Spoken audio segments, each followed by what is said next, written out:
reasonable, the drainage flow rates, expected flow rates and expected flow depths are reasonable. And we didn't find any evidence that flow from the public street is being specifically directed at any of the downstream structures. So that essentially concludes the analysis that we performed based on the direction we were given at the council meeting in August. And at this point, I'd be glad to answer any questions that you may have.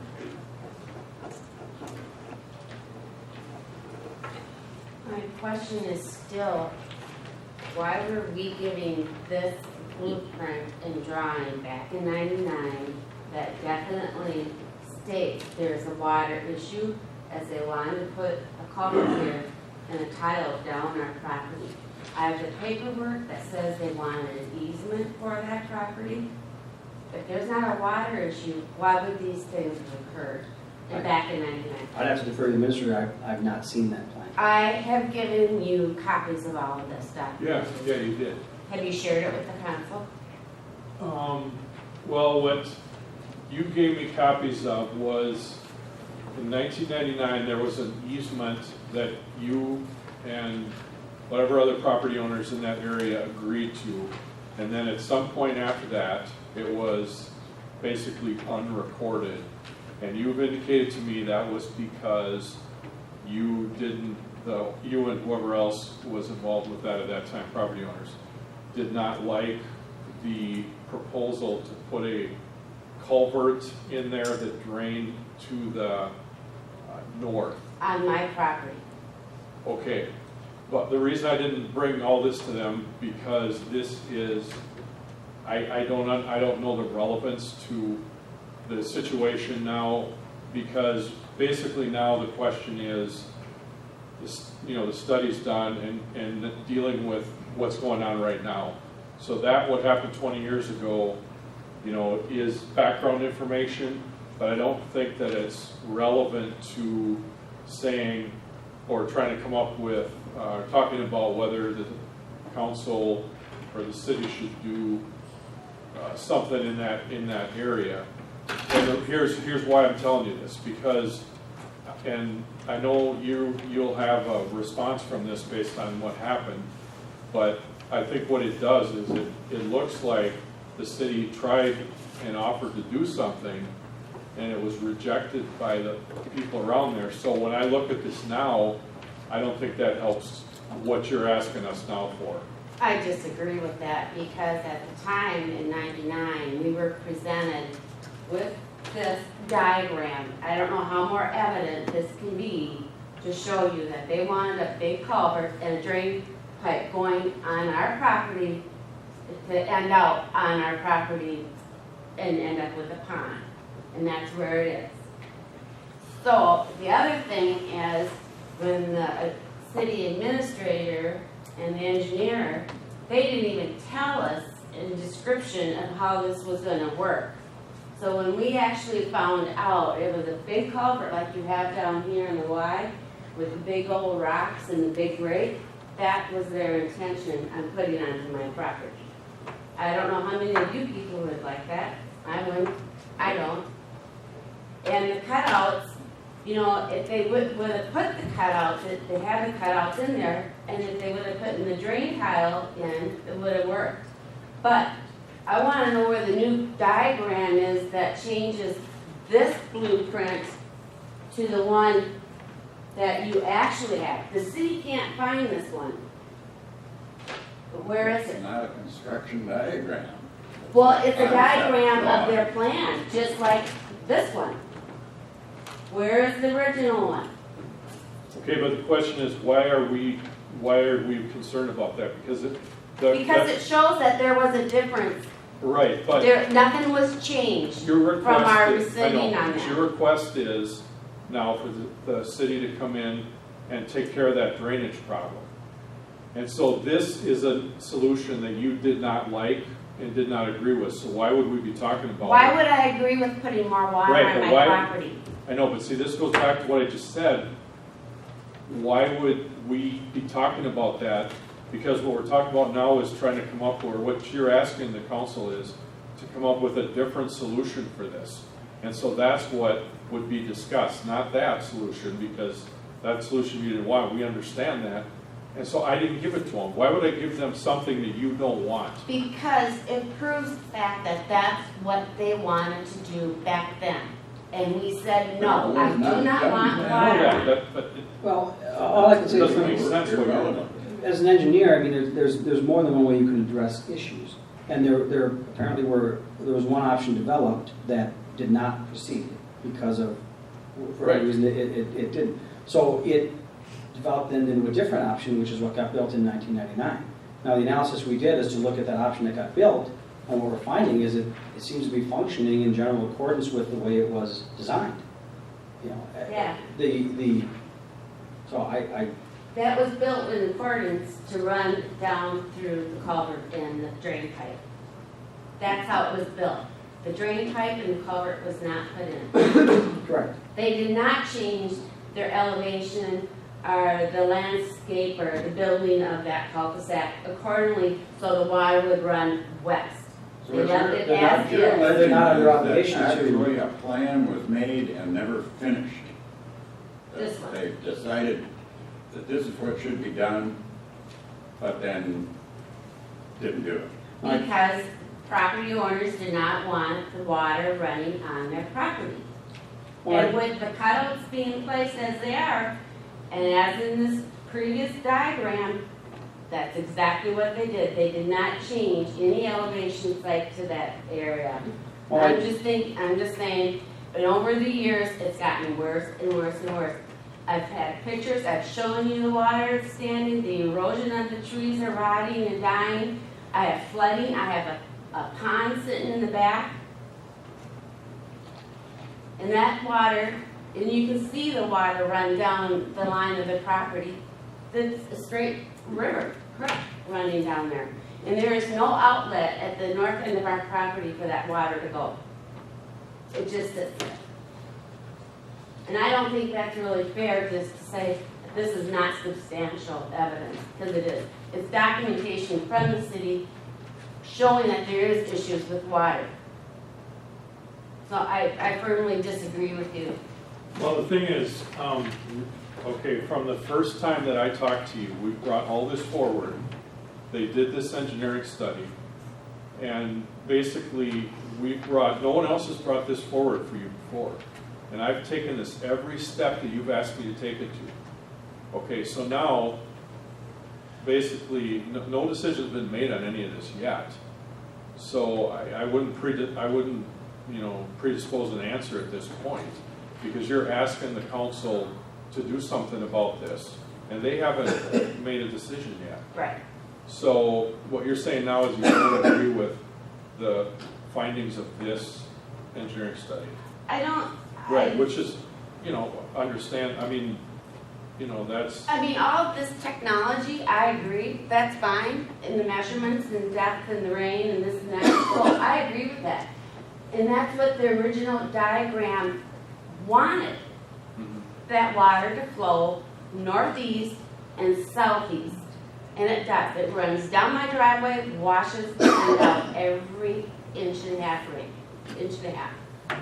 It goes down to the north, and I got a puddle, and it washes all the trees, dirt, roots. You should see the erosion up there. I have pictures of it. That's not the issue.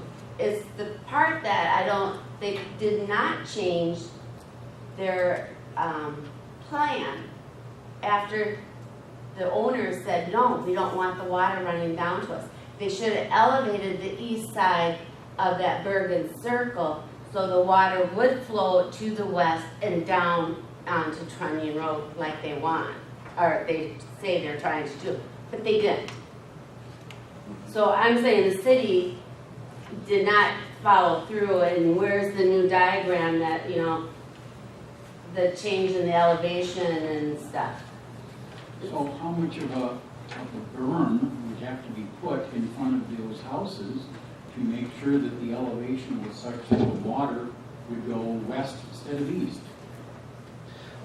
You'd have to rebuild the entire Way street. low.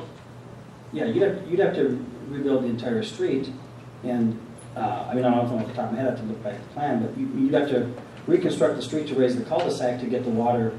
Right now, the high point is about at the corner, when you come in off Kenyon Road, and then make the bend, that's about with High Point. So the road from that point is drains towards the cul-de-sac. So in essence, you'd have to come back in, reconstruct the street, raise that cul-de-sac to get it to drain back the other way. But now part of the issue is that not all the water is coming from the public street. And that was part of the point of this, is that the water we're showing that's coming off the north curb cut isn't the water that's going down Mrs. Uglin's driveway. You know, the water that's going from north curb cut is tending to go north of her home, that's more towards the trees and the That's stuff that my sits. property. Correct, but it's not your driveway. What I'm saying is the water that's going on your driveway is coming off the south. roofs and backyards of the homes built around the cul-de-sac, which is not water that the city is responsible for. A It's- cut on that side too, am I not correct? Correct, but that runs more towards the corner of Southeast. Mrs. Haddock, correct? Yes. Yeah, that runs more that way. So And it cuts over my driveway and then even, runs even, down my driveway. even if we were to reconstruct the road to to force it to drain the other way, we're not going to stop all of the water from the private properties that's currently draining to the east. I mean, just physically because it's at a higher elevation than the other property. And, It's a property lower than the street. oh, correct, yeah. Well, in addition to reconstructing the street, we'd have to reconstruct driveways as well to transition all that back in. It would be a hugely expensive undertaking. You'd have to put in But- storm I mean, sewer. the other option would be to try and, rather than let the water run off the street, would be to collect it and pipe it completely past the point of contention and discharge it down the line, which again is going to be very expensive and would require easements and a significant amount of pipe and structures to do that. And essentially, then would come the point of, would the properties benefiting from that improvement be liable or subject to assessments for that benefit? Right. Correct. So I'm how, not, expecting so how much are big you willing major to pay to have construction. this problem taken care of? What? How much are you willing to pay to have this problem taken care I'm of? not paying anything because the city did it. And before that new construction, Oh, it God, was yeah. not that wet. Yes. And But who chose what about to a field, live a where field we're tile? at the bottom of the hill? But it was never that wet until after the reconstruction. When my kids and the other kids up in that neighborhood, I could go out in my yard and I could not see the pavement of that cul-de-sac. I can see it now. It's elevated, it's raised. You were up there and you saw how it all slopes down. You stated that. Correct, but what I also see though is on the 99 plan, the road prior to the reconstruction of 99 drained the same way. The 99 project didn't change the way that road drains. It should have, according to, Why why would the they want 99 to bring the plan, water the down? 99 plan shows the existing elevations as well as the design elevations. And if you look at those, you can see that the way the road drained before the construction is the same way it drains after the construction. Why would they have this? That apparently was a design option that was explored, but for whatever No, reason. that was wasn't. one that we signed an easement for, and when we found out what that easement all entailed, we declined it. Correct, that's why it didn't get built. Right, but they didn't change the format and how that cul-de-sac would be developed. It wasn't their obligation to do that. There's their obligation to dump more water into somebody else's property. I'm sorry, because it's wrong. It's wrong. I got water running down, it's a river, all the time. It's washing my trees away, the roots. I'll ask the same Here's the question. trick. I understand that. I'll ask one, because I do want to make sure we clarify. Has there been any damage to properties or structures or to any personal safety? Erie Covick's shed, the bottom of it's rotting out from all the water coming down from the southeast cutoff. It's a new shed, relatively new. It's rotted out, the water is washing up on it. Well, My trees I are hate to dying bring it up. because of it. If it's a relatively new shed, was it built since 1999? Yes, So it was and it built. was built up on blocks. It was built in the existing drainage situation. But it was built up on blocks too, and they've also put a berm in their backyard. My trees are rotting and decaying and erosion. Pine needles, after this last big rain we had, there's pine needles that went all the way across that side of the yard, and over to the east side of the yard, piles of pine needles that came from those trees. So you understand the force and the direction of all Correct. that? I've seen it on the news every night this week with Hurricane Matthew. Think Well, I'm we've just had a saying, good this is- update on this situation, and we're not going to make any Correct. decisions on doing anything now, and it is 9 o'clock. Yeah, We in my have role a as, lot of agenda to get through yet. we could certainly explore anything further you want, or if you wanted to take a public improvement project, we certainly could explore doing that as well. But at this point, I mean, we've completed the investigation that you asked us to do, so we'd be waiting for further direction from the council and administrator as to. I would just like Would you like to us see to- like a field drain tile running someplace to divert, take a big chunk of that water away, like the farmers put in their cornfields, I don't know, something. I don't expect the streets to be torn up, but there's gotta be something relatively inexpensive to work.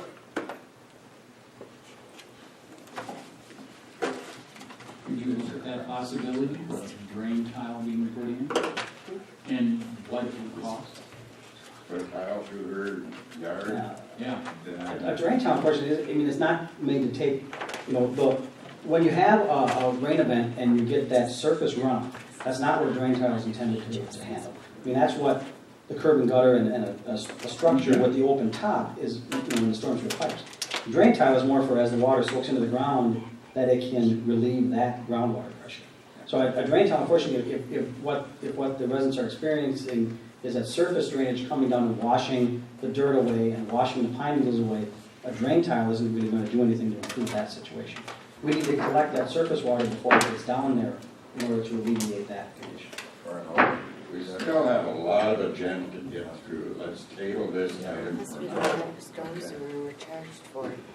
Next item, removal of a portion of the former railroad trestle.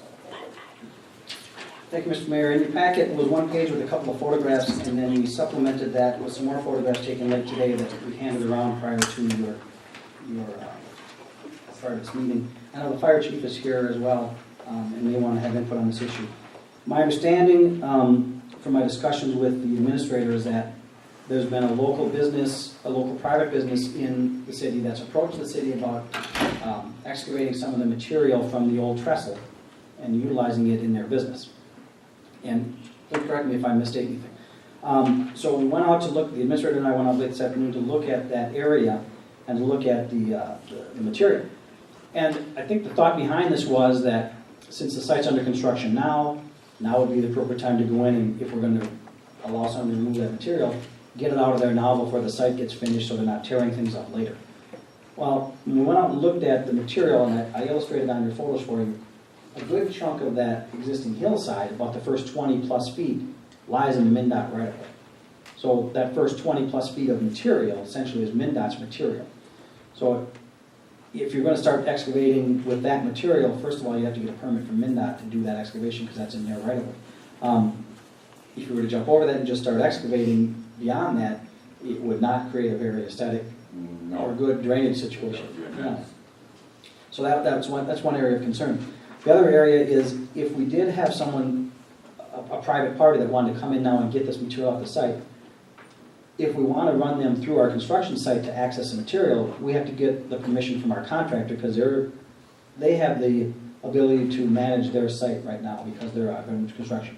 If we force them to accept another contractor running back and forth through their site, number one, they can claim a schedule delay because of those interferences.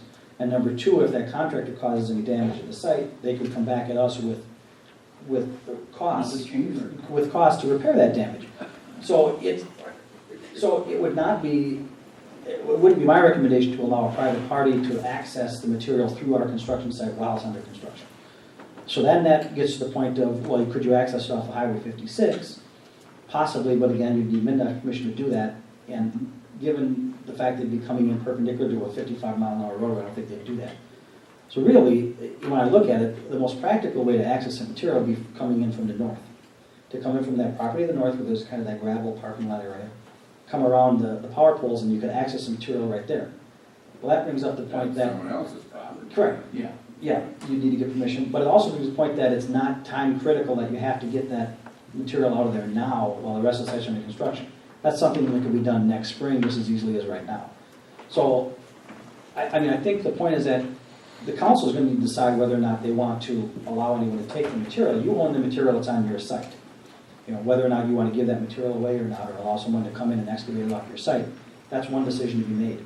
The other decision is if that's going to happen, the proper permits would need to be obtained from MinDOT to do that work, and then the proper time needs to be, decided for when it should happen. I know the idea was maybe now is the right time because of the construction, but I don't think we want to interfere with our construction of the fire station site. And I think if you're going to access it from another means, it could be accessed just as easily in the springtime as it could now. So, And you also mentioned, when you were discussing this, that there may be some value to that material, in which case we would need to, possibly, depending on what the material is, yeah. And of course, value is dependent upon the market for the material. If you've got a market for the material, there's a value for it. If you're just looking to get rid of the material and someone's willing to take it from you, that might be the value. yeah. So it's really up to you if you want it. Yeah. It's good material where it is. Yep, and it's not something that's time sensitive that needs to be acted No upon right good now. reason for rushing it. In fact, I would concur. So I just have one quick question on this. We would need to check with MinDOT. Should I Yes. check with MinDOT or should Yes, I wait till yes. next month to talk about this month? I mean, Well, regardless of whether they use, whether Kenyon Ag gets the material now or in the spring, or we use it ourselves sometime, we still want to start with that portion, or at least include that portion, level it out. So, for that reason, yes, contacting them for whether they would object and under what circumstances they give permission would be worthwhile. Mm-hmm. And how they would allow access to it. Yes. Okay. So, we can move on to item 8. do you have anything else on this? Move on to item 8, legal. Update on property abatement at 411 Willis. We went through the hearing earlier in this meeting. I don't think we need to discuss the matter much further. Do we have a motion to approve resolution 2016-27, resolution ordering the abatement of conditions creating a hazardous property existing at 411 Willis Street? I make the motion, resolution 2016-27. And I second that motion. All in favor? Aye. Motion passes. Do we have a motion to approve resolution 2016-28? Resolution setting forth findings of fact and decision of the city council with respect to the nuisance conditions on the property located at 411 Willis. So moved. Second. John second, Kathleen. What's that? John second. John did the second? All in favor? Aye. Motion passes. Lot combination request for Independent School District 2172. Another simple, same owner of two adjacent properties. In this case, a building sits partially on one parcel and partially on the other. So moved. Second. All in favor? Aye. Now we're moving. Now we're moving on to item 10. Old business, review city audit services quote. So, the city received 4 quotes, which you have in your packets. The lowest quote. Let me just get my- Leonard and Warner. Winner. Yeah, it was, the lowest quote was Schlenner Winter from St. Cloud. The second lowest quote was Clifton Larson, Smith Schaefer, and then Abdo. I don't know anything about, all these companies, first I'll say, do have municipal, experience, Yes. clients.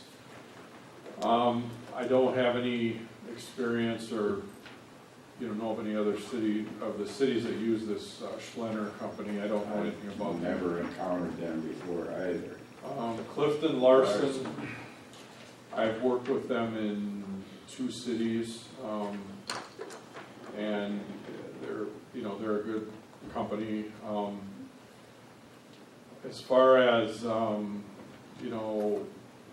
the Austin office, the office I worked with was Baxter Brainerd, and I worked with Larson Allen in Wisconsin, but I never had any issues with either time I worked with them. So as far as that company goes, I don't have any concern with them. And then there's Smith Schaefer. So, there's really no negative as far as saying, looking at these quotes materially, that I can tell you with them. And so I guess I don't really have a real strong either way to say, okay, well, this company is, going to be an issue. This company is not going to be an issue. With Smith Schaefer, we've had the last 3 audits have gone well with them. We haven't had any major issues. When I came into town, and I don't want to go off on a tangent here, but I was kind of met with them, and they kind of told me some things that I to this day still don't understand, and I don't think I agree with. But after 3 years of working with them, things have gone, well. I mean, we haven't had any major issues with them. So, when I first met the company, and I've talked to some of you about this, I was a little bit concerned with some things that kind of just the whole approach to me, and just I wasn't real excited because I've never run into this before. I've worked with Abdo, I've worked with Clifton Larson. So at that point I was a little bit, not sure, but obviously, we have to give people a chance and kind of work through things. So, I say now the last 3 years of audits have gone, well, and you guys have, worked with them. So I can't say anything adverse for the last 3 years. But I have to be honest with you about, my total experience with things. So are we going to have the same problem? I know Sue was not particularly happy with things the first year, and until they had some discussions back and forth, things were a little bit rough. Would we have the same problem switching over to a new one? Well, I can't, nobody can guarantee. Recently, Pardon? your crystal ball shined up. Yeah, exactly. Mine isn't, I can't predict what might happen. Yeah, I mean, there's always a, An adjustment period? there's an adjustment period, but there's also sometimes after a certain period of time, it's good to make a change just to get someone fresh looking at things. So, I have to be totally honest. I mean, I can't really come back and say that, Smith, Schaefer, that I've had any material concerns, or I would have brought those to you, I would have brought those to the audit committee. Sometimes I think some approaches are kind of heavy-handed with some stuff, but like I said, I have to look at the last 3 years in all fairness and say that there have not been issues either. So, I mean, when I first came in, they kind of said, this is how we do things, and we work for the council, and they were kind of trying to tell me there was some issues with some previous audits, and I don't agree with that. You guys were told that, and I haven't said this before, but I don't agree with it. I don't see it. So that's concerned me ever since I started working with them. And the last few years have gone, the audits, like I say, they've gone fine.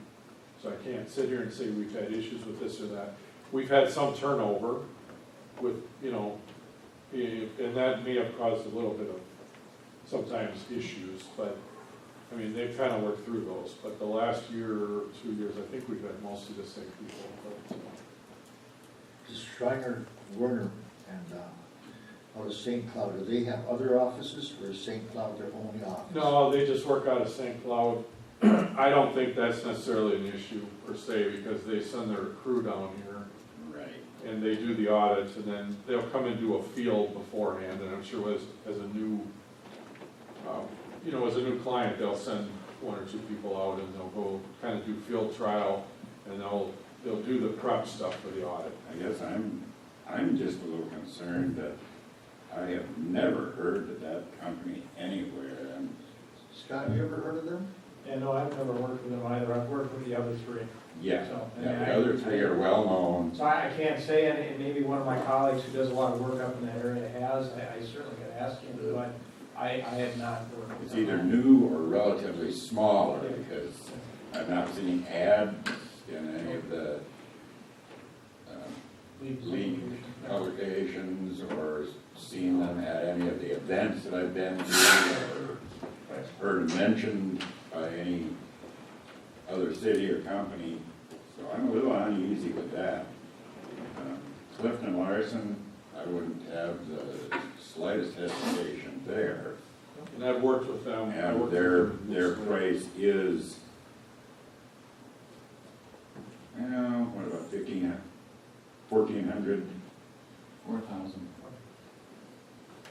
Well, okay, I'm looking at the year by year. Yeah.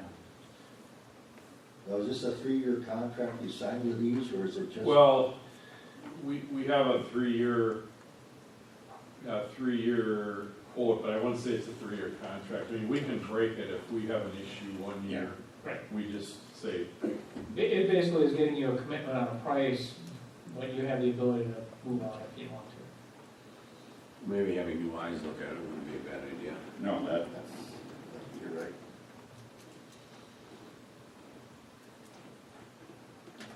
Which new eyes? Clifton Larson Allen. That's what I feel would be the best choice. and I worked with them in Moose Lake. We went through an RFP because we had McGladdery, and basically it was just, I mean, nothing hugely bad, but they just had different. Can't turn around without tripping over Abdul feet, but It's they like, charge you for we it went to too. Clifton, and they came in, and they did a good job. I thought they were real easy to work with.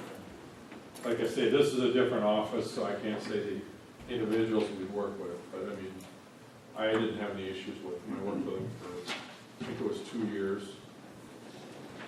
So when they came in, they were lower, and their price was lower, and I think they did a good job. Well, I guess we've settled that. We have an agreement that, I have no problem with them. Doug? That's not what you guys have to say.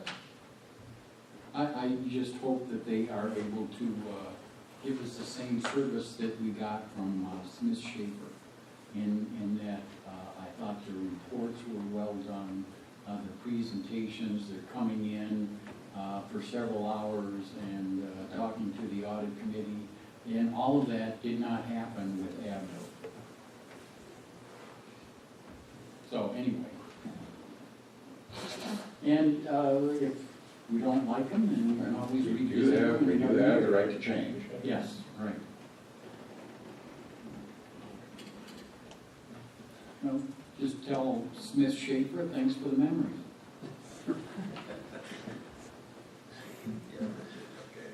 Yeah, yeah. So I'll make that a motion. If a Well, I don't think a motion is really required on this. Okay, It might not be a good idea, if that's what you're Okay. going to do that. Well, in which case I make it a motion that we which is a choose second motion. Cliff Larson, or whatever it is. Listen to us now. Clifton, okay. Austin. Yep. And I'll second that motion, and all in favor? Aye. Okay. He's Ladies, we've reached your point of the agenda. Wonderful. Thank you for having us here tonight. My name is Buffy Veronic, and I'm the Deputy Director from Centra. With me, I have Karen Ducharme, our Community Development Director. I'm just going to give a brief introduction, talk a little bit about the purpose of why we're here, and kind of just reflect on about a year, maybe in a couple months, we were here, and we talked about doing a survey for you for the grant that we are about to ask for your approval on to go ahead and submit. We did go ahead, we did the survey. Karen's going to show you some of those results of the survey tonight. She's going to talk about the proposal that we'd like to present on your behalf. There are 3 components. One which we're really excited about, and I can't wait to share with you tonight. We're going to talk about the single-family rehab program. So single-family homes that can be rehabbed here in Kenyon. A commercial program. Karen and I met last week, I think it was, and we weren't really sure how we were going to get the commercial businesses excited about jumping into a rehab program, but I think we have a solution, and I think you'll agree it's a good one. We also have a rental rehab component of this grant, which has some opportunities of some additional matching funds other than the small cities grant funds coming into this. As part of this process tonight, or part of our purpose of coming forward, is to seek your approval on some stuff. And Karen will go through, she'll give you the update, she wants to educate you on the whole grant, and then at the end she's going to ask you for some approval. So I'm just going to very high level give you what we're looking for tonight. We're going to act as your administrator. It's really your grant, so we need your approval to submit this preliminary proposal. The preliminary proposal is due on November 10th, and then we'll submit a full application with award in early spring. It's a long process, but I think it will be well worth it. So we're going to need, one, your support or your approval to submit that application. Then there's some administrative approvals that we'd like to have approved, so that we can keep that process moving as we're writing that grant here. If we have to make a few minor changes, that we can make those changes. And then also, Karen's going to talk about competitiveness. Highly, highly competitive grant money that's out there. And we need to make sure those grants are competitive. We've already gone forward to the county. We've got $500,000 in matching money to put into this grant. Centra has some money that they're going to put into this. Karen will talk about that. And then we alluded to the $5,000 from the city that we'd like to put into this. So if you're putting some money in, what are you getting? And I actually have some numbers to share with you. But before I do that, I'm going to talk a little bit, just really, really briefly, because I know you all want to get out of here quickly too. We were just awarded a grant in Lewiston for $1.1 million, which we were just, really, really excited about being able to bring that money home to small towns in southeastern Minnesota. Well, our goal is to surpass that for the city of Kenyon, and we're targeting $1.7 million in total to bring back. So with that, I'm going to turn the podium over to Karen, who is really talented and skilled, and we're actually really fortunate to have her on staff and here helping us bring these dollars home. One other thing I'm going to point out, talk about bringing this money home. It's really money that's out there. It's federal money or state money that we're bringing back. I'm not asking you to increase property taxes or do anything like that. It's actually money that's out there that we're bringing back. So with that, Karen. Thank you. I'm very excited about this program you put together. So Buffy talked about the $1.7 million. That's total rehab money that we're looking at doing in Kenyon. So we already have $300,000 going into a rental complex, Countryside Way, but to the small city. So this is really exciting, and I'm really excited about the numbers. Just on the housing rehab side, we had 67 homeowners that said that they were income eligible because for the housing rehab component, they have to meet certain income requirements. The federal requirement, they have to be low to moderate income households. We have 67 low to moderate income households that have already expressed their interest. I've never had that high of a result, so it's very exciting to see that. So in your packet, we have the preliminary proposal. The request from the state is about a little over $900,000, almost $912,000. Never had this high of a program, but I think with the numbers from the survey's results was very, very promising. We had about a 40% result on the housing rehab side, which is really good. And I know that doesn't sound like it's good, but on a survey like this, we are usually around 30. So 40% return for the city of Kenyon is good to see. With the request for the small cities development program that we have a $912,000, we're leveraging $580,000, almost $509,000. So we have a $1.4 million project. We already are working on, we got some state money awarded to us for Countryside Way, $300,000 for rental rehab. So we're looking at that 1.7 as total housing rehab and commercial rehab that's being invested in the city of Kenyon. On the second page of your packet, I'll just go through the kind of where we're at with the application. So for housing rehab, we're proposing to apply for 15 units, which is, we could apply for more, but the state has advised in previous discussions that not to apply for more than that. So we'll take that. Then with the rental rehab component, we're looking at doing 12 units. So we're working on confirming up that who that property owner is going to be. We are in discussion with a couple property owners. We're looking at adding 12 units of rehab to the program, leveraging also the rental rehab deferred loan program, which is state rental rehab that SunTrust administers. We have that money earmarked for Kenyon, so as leverage dollars of $300,000. And then the commercial rehab component, we're looking at doing 10 projects. The exciting part that Buffy and I, we were kind of mulling over what to do to make this grant special. SunTrust is going to leverage and commit to this project $100,000 of their revolving loan fund for Goodhue County. It's all going to go to Kenyon for this grant. And that means that the commercial property owner does not have to come up with any cash. So normally they would have an owner match there.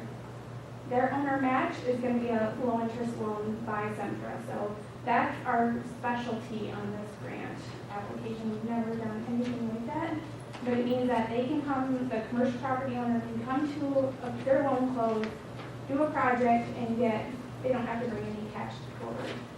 So the other awesome part of this is that rehab portion from the state, 80% of it is going to be the small cities money. So 60% is a 10-year, or excuse me, 60% is a deferred loan.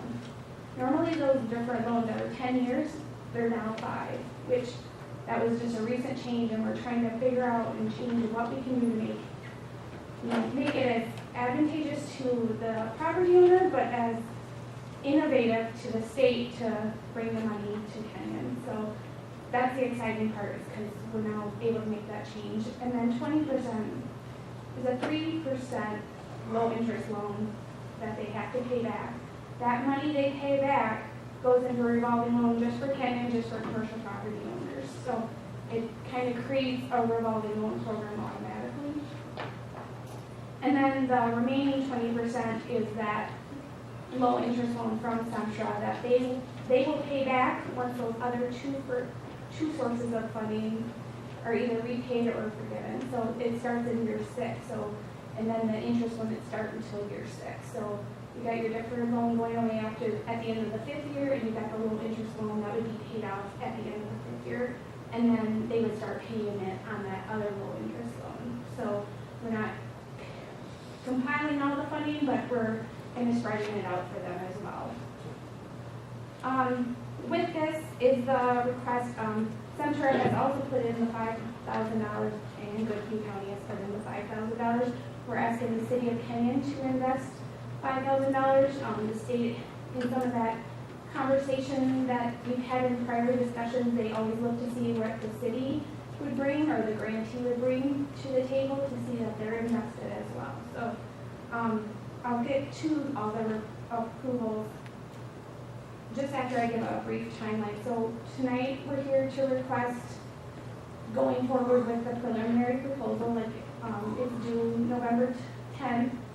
On October 18th, we're meeting with the Business Association to drum up more commercial interest. There may be some revisions to the preliminary proposal that's drafted in front of you. So we would request that the city approve the preliminary proposal tonight, and then would have the mayor is required to sign it, any signatures on any revisions between now and November 3rd timeframe. And then December 15th, we'll get our ranking, so if we're marginally competitive or competitive ranking, we would be invited to submit a full app, which is due February 23rd. So as soon as we know the scoring, we're scheduling meetings, because we have to have a public hearing on the application, and then there's some resolutions that have to be included as attachments to the full application, So that, the request tonight is to move forward with the submission of the preliminary proposal. The $5,000 leverage from the city, which it doesn't, I understand budgeting cycles, and I've had cities that ask to defer for a couple years or a year. Because it's a 30-month grant, we've had cities defer for a year so that they can budget for that too. And then the approval on any revisions to the preliminary proposal from now till November 3rd timeframe.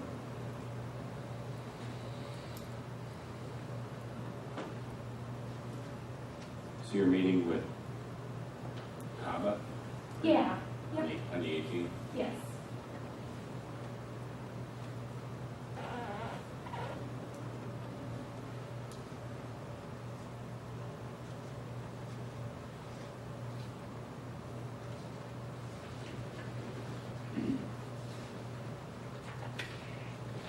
This is asking us to agree to contribute perhaps as much as $6,000. 5,000, correct. It says 6,000 here. But that's a perhaps, depending on, Right, it's contingent on funding. Yeah, this is a, it's a very competitive program, but it's a really, really good program. this is dated September 16th, it's probably been updated since then. Yeah, a lot of, obviously, outside money and, the downtown business owners can use to do a lot of things to their buildings. And, basically, they get $100 worth of value for, $40 in low interest loans, and it leverages another 60%. So, that's why it's such a competitive program, obviously. I know a furniture dealer that could use some roofing help. Yep, that would be eligible. I can make a You phone heard call. about that not too long ago. No.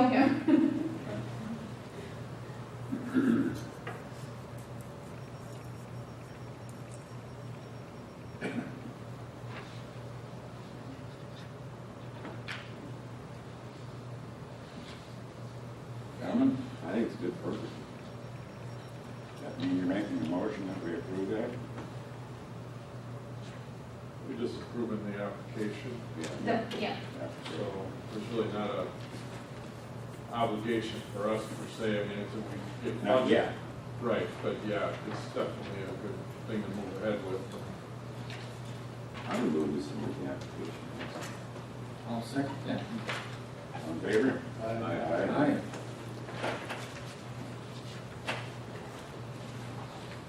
Anything more?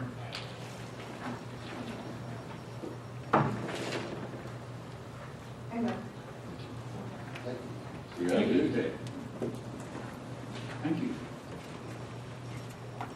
So, down to new business.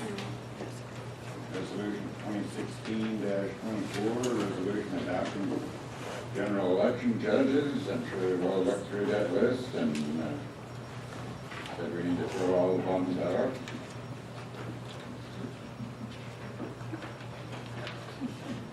I caught that.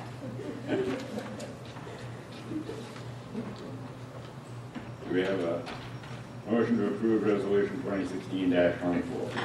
So moved. Second. All in favor? Aye. Motion passed. John, did you do the second?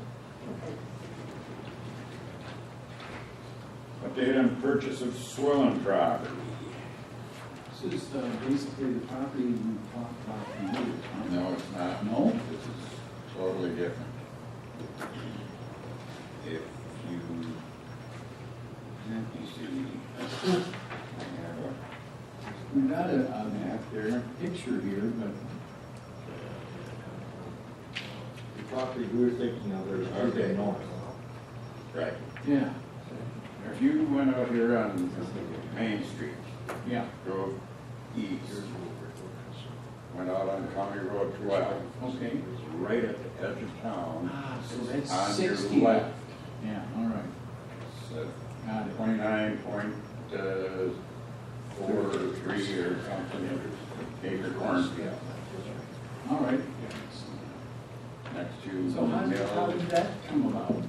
Just, or Well, is that not part of the discussion? Well, because it never come up before, and the mayor knew the owners and made some contact, and the EDA talked about this Okay, with some other parcels. This is a owner 29 acre and I parcel. talked to the people who are renting it, and so inside you. got a location where he was, called him up, said, Gary, I've never forgiven you for not selling me that Big Bopper album back when the plane went down. So how about? But how about, Yeah, okay. and there we are. And they agreed to the purchase price of $236,000, which is pretty close to the assessed value. And everybody fell off their chair because every other place we've talked to is wanted double is probably an understatement. But Yeah, so as far as purchasing this, if everything goes ahead, we'll have to do, or the EDA will have to have a phase one done on this. The purchase, the EDA's talked about a combination of EDA reserves, capital funds, some of which have been put aside for land acquisition, and possibly a loan from KMU. This type of development is kind of right up KMU's alley as far as, investing money in or loaning money to economic development's a huge part of, utility. So we will be going to the next KMU meeting to talk about that. And we've also made contact with CETA, and for two things. Number one, to provide assistance with possible funding sources to assist with the development of the property. And I don't have any panacea that that's going to be an easy thing or plentiful to do, but we're going to look into it. And also to help us develop marketing for both this parcel and just overall to start doing, now that we've got some land, to start doing some more economic development, kind of commercial marketing. And that marketing not only helps us with that, it also helps us just to promote the community in general. So, with people that might be looking to move or whatever, so they're gonna help us with that too. So, because that's a real big thing that we need to start doing more of it now that we have some land to talk about. That'll help a lot, so. This is a long-term development, and anybody that says anything different is, it's a real long-term thing. One of the other things too that might be a possibility, maybe toward the back of this, is if KMU decides to get involved with some community solar, this might be a real good area to look at doing some solar panel. And the beauty of that is you can put it on the back parts of a development like this, and it's very, portable, so that they can be moved if something else comes in there down the road. But at least it gives us some activity out there, so it looks like something's going on. And I had someone actually approach me last week, had found out that this was in the works and wanted to know, well, what kind of incentives might there be available that he and someone else was working on an idea for maybe next year that could be 25 jobs. We'll certainly keep you in mind and get back to you when we've got something more concrete. But that's a wonderful sign that the money's changed hands, the title's not changed hands, and people are already asking what's available. That's a deal with MnDOT. Yeah, and there's You don't have to also, deal with MnDOT there. there's also another, business, unnamed business at this point, the EDA will talk about this, but Yeah. that is looking to expand next spring, and this may be a possibility for them also. They may look at another area in town, but regardless, I think we're gonna be, trying to work with them. There is at least some interest. So, yeah, so I think Yeah. we'll have a couple of possibilities anyway. It's an investment for the future. Yep, Exactly. and it's not, $30,000 an acre, or half $1,000,000 price tag to put in turn lanes off a state highway, so I mean, there's some benefits to it. And it sounds like we don't have enough corn. And people that are currently cropping it, now we take a section off and start developing it, and they'll keep on Mhm. renting the rest of it until we need it. So. Good. Okay, moving on to the spiral screen in the control room of the wastewater treatment plant. The spiral screen, which is located in the wet well of the lab control building, is basically gone beyond its useful life in, I guess, professional terms, but it's basically not functioning properly. This is the first large bar screen that removes large items that come into the wastewater plant. Toppers and stuff. And it basically is worn out, and we've repaired it the last few years a couple times, and it's shot. So basically, we're at the point now where it needs to be replaced. We got a quote from a company that is, and you have this in your packet, it is $31,000. The reason that we're kind of bringing this forward is because there isn't really a lot of other options. This Herful Basket, I believe is the name of the company, and it's the same make of bar screen that we have in there now. So the idea is the old bar screen will come out, and we can put this one in the exact same, same thing that holds it in there, and it should be quite a bit less to put in, than having to put in a whole new, what am I trying to say, framing. Because this one, basically, my understanding is that the old one just comes out of the framing and the new one can go in there. Is this something our local or public works guys can do, or do we have to hire this company to put it in? We have not determined that yet, and the same with the wiring. But yeah, there would be installation, but there will be with anything. My guess is we're gonna have to have them do it, but we don't have that. That's on an hourly basis, and I don't have an estimate for that, but. I guess one question is, why didn't, when we did this Yes. this sewer plant, why didn't we replace the screen? I don't know. I know. Do you have any idea how old the existing unit is? 25, 20? Really? And I don't know at that point what the idea was or why that was not included. I don't know. Something needs to be done, so.